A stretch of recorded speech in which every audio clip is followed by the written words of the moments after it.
In this video, I'm going to take a particular moment from Undertale and talk about how it affected me personally. Keep in mind that this is going to be about my personal experience of the game, and it's possible that you weren't affected by it the same way I was. Lots of games have moral choice systems these days, and for the most part, these systems are very binary. Light side, dark side, Paragon, Renegade, good, evil. And this isn't an inherently bad thing. After all, Undertale is no exception. In fact, Undertale gives you the same moral choice over and over again. Fight or mercy. Will you spare your opponents or destroy them? But rather than implement this to simply give the player the option of a good path or an evil path, it uses this system to make the game's own moral values very clear.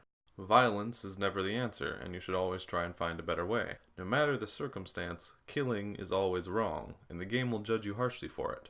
Whether or not you agree with this philosophy is irrelevant. What I'm saying is, the game uses its moral choice system to present its philosophy, whereas most games just use it to dictate a narrative path, or for no reason at all. Which brings us to the moment I would like to talk about, where the game forces you to question its own moral philosophy. You've made it to the end of the game, and you defeated Asgore. Whether or not you decide to strike him down yourself, Flowey shows up to finish the job. After another battle, Flowey is defeated, and you're left with one last choice.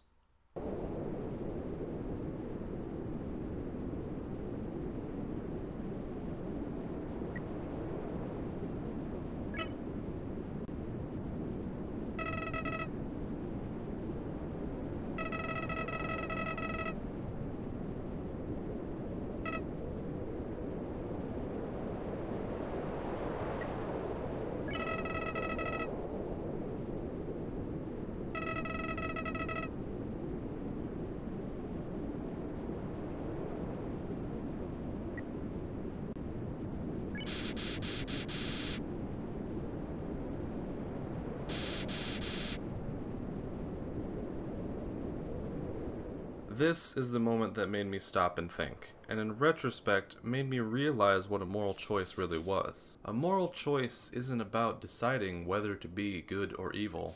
It's about deciding what is good and what is evil. Is killing Flowey the right thing to do? Is letting him go wrong?